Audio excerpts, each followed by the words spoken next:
प्यारे विद्यार्थियों, नमस्कार। आप सभी का इस ई क्लास में हार्दिक अभिनंदन है, स्वागत है। आज हम मनुस्मृति का जो द्वितीय अध्याय है उसका प्रसंग चल रहा था और उसी का हम अध्ययन करेंगे। और 38 नंबर जो पद्य है उसका हम अध्ययन करेंगे। अब आषोडशाद ब्राह्मणस्य सावित्री नाति वर्तते आद्वाविंशात् क्षत्रबंधोर चतुर्विंशते विषय। ब्राह्मण से आषोडशात् क्षत्रबंधो आद्विवसाद विषय है आ चतुर्विंशते है सावित्री नाति वर्तते। जो तीनों वर्ण है उन तीनों वर्णों के लिए जो सावित्री है यानी जो गायत्री है, या हम जो इनकी जो चर्चा करें, ये जो संस्कार इनका करना है उस संस्कार के अंदर जो आयु है उस आयु के विषय में कहा।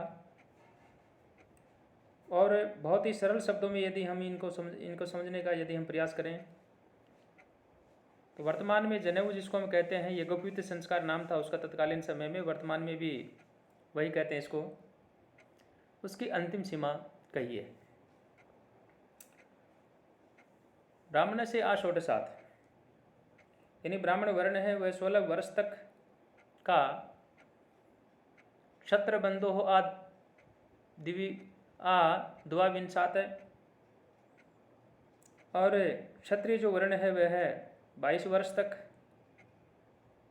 विंश है आ चतुर्विंशते है सावित्री नाति वर्तते।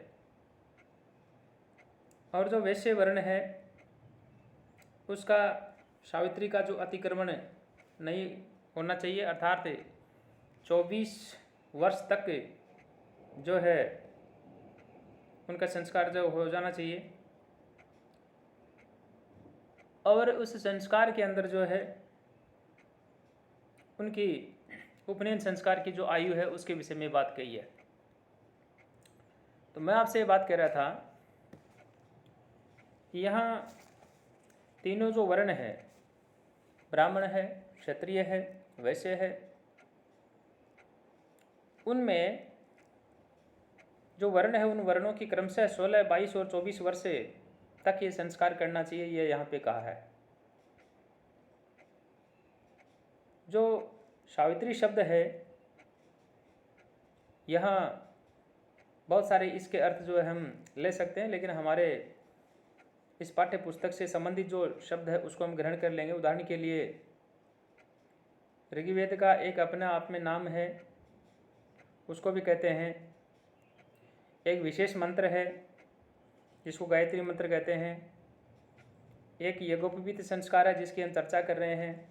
बहुत सरल शब्दों की बात करें तो जनेऊ धारण करना। ब्राह्मणी भी इसका अर्थ होता है, पार्वती भी होता है, कश्यप की एक पत्नी थी उसका नाम भी है, और सत्यवान की जो पत्नी है उसका भी ये नाम है, सावित्री जो है। हमारे को यहाँ इस अर्थ के इन सभी अर्थों को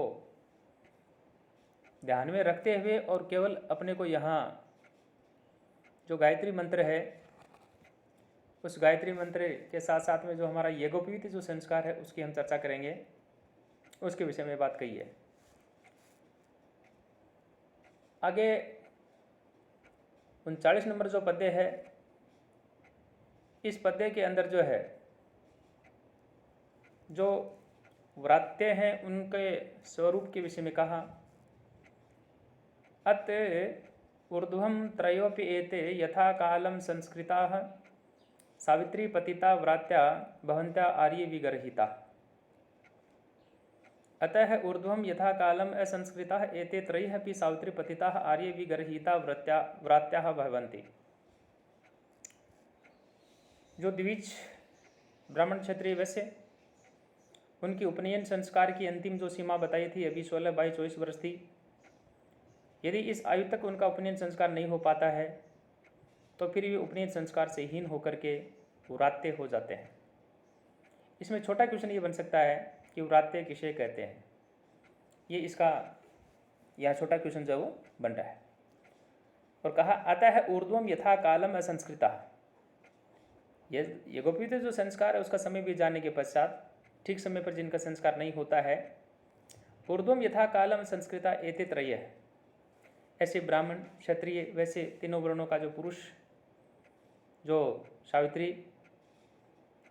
यज्ञोपवीत संस्कार से भ्रष्ट हो जाता है, ऐसी स्थिति के अंदर आर्य है विगर्हिता व्रात्या भवंती, यानी आर्यों के द्वारा या ज्येष्ठ पुरुषों के द्वारा, श्रेष्ठ पुरुषों के द्वारा वो निंदा को पाते हैं, निंदा प्राप्त होते हैं और ऐसे भ्रष्ट होकर के व्रात्य नामधारी हो जाते हैं। और ज्येष्ठ पुरुष जो होते हैं यानी जो सज्जन व्यक्ति होते हैं, आर्य का मतलब श्रेष्ठ होता है, उन व्यक्तियों के द्वारा वो निंदित होते हैं।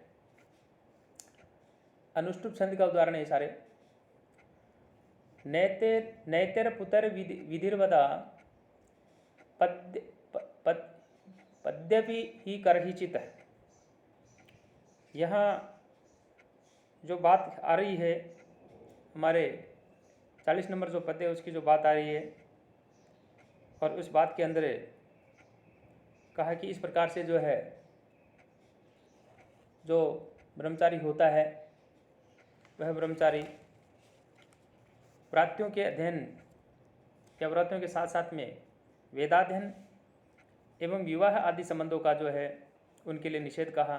और कहा ही ब्राह्मण है विधिवत अपूतई है एते सह आपत्ति, यानी ब्राह्मण को चाहिए कि वह शास्त्र मर्यादा के अनुसार जो अपवित्र हैं, असंस्कृत हैं, इन व्रात्यों के साथ जो है आपद अपि करहिचित ब्राह्मणान यौनान से संबंधान न आचर्यते। आपत्ति के समय भी, संकट के समय भी, यहाँ तक कि कभी भी ब्रह्मज्ञानी से संबंधित वेद अध्ययन वो न करें और विवाह आदि का संबंध जो है वो भी उनके साथ में न करें। तो एक तरह से ये जिनका यज्ञोपवीत संस्कार नहीं होता है उनको निंदित कहा है, व्रात्य कहा है उनको। और अब हम पद्य पढ़ रहे हैं 41वां। कार्षणम रोरव वास्तानि चरमाणि ब्रह्मचारिणः वस्रन्ना अनुपूर्वेण शाण क्षमा विकानि च। ब्रह्मचारिणः अनुपूर्वेण कार्षण रोरव वास्तानि चरमाणि शाण क्षमा विकानि च वशिरन। ब्रह्मचारी की जो वेशभूषा है उस वेशभूषा के संदर्भ में कहा। और ब्रह्मचारिणः अनुपूर्वेण कार्षणम रोरव वास्तानि चरमाणि क्षणा शाण क्षोमा विकानी च वशिरन।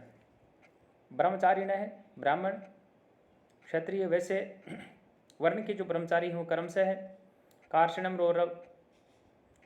रोरव वास्तानि चरमाणि, यानी वे क्रम से जो है मृग के, रूरु नाम का एक मृग होता है, तो कहा कि क्रम से काले मृग, रूरु मृग के, तथा जो वास्तानि चरमाणि यानी जो बकरे होते हैं उन बकरे की जो चमड़ी होती है उनको ओढ़े। और क्या करें, इस प्रकार से कर्म से जो वह है क्षाण क्षोमा विकानी च वशिरन, सन का, रेशम का और भेड़ के जो बाल होते हैं उनका जो वस्त्र है वो पहने। तो उस समय पूछने की आवश्यकता नहीं थी कि आपका कौन सा वर्ण है। यदि कोई सन का पहन रखा है ब्राह्मण, रेशम का पहन रखा है क्षत्रिय, भेड़ के बने हुए ऊन से बने हुए जो वस्त्र पहन रखे हैं तो वह वैसे होता था। इस प्रकार से पोशाक और वेशभूषा, वस्त्रों इत्यादि का जो है यह वर्णन किया गया है। और उस व्यक्ति की किस प्रकार से पहचान हो, उस पहचान के लिए भी एक तरह से यहाँ पे बातें कही हैं। मौंजी त्रिव्रत समा सलक्षणा कार्या विप्रस्य मेखला क्षत्रिय से तुम मोरवीजा वैशेषिक क्षणतांतवती। विप्रस्य मेखला मौजी त्रिव्रत समा सलक्षणा कार्या, ब्राह्मण वर्ण है उसकी जो मेखला है जिसको कणकती कहते हैं वह मूज की बनी हुई हो। त्रिव्रत समाह सलक्षण कार्या, और 3 लड़ी वाली और वह जो है चिकनी होनी या चिकनी होनी चाहिए। क्षत्रिय से मोरवी जा वैशेष क्षणा तन्वी कार्या, और क्षत्रिय की जो मेखला है वह मुरवा की बनी हुई हो, और जो वैश्य वर्ण है उस वैश्य वर्ण की मेखला जो है वह सन से बनी हुई होनी चाहिए।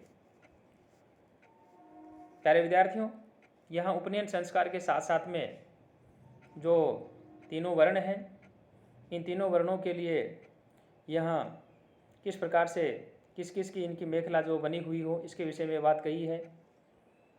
और जो ही यहाँ इन मेखलाओं को जो वो धारण करते हैं तो उनसे जो है इनका पता चल जाता है, वर्ण का पता चल जाता है। तो विशेष रूप से मैं आपसे ये बात कहना चाहता हूँ, ये आपसे मैं निवेदन करना चाहता हूँ कि जो बात यहाँ आपके यदि कोई भी समझ में नहीं आ रही है तो आप मुझे व्यक्तिगत रूप से बताएं, और इन सभी को जो आप समय समय पर अध्ययन भी इनका करते रहें। धन्यवाद विद्यार्थियों।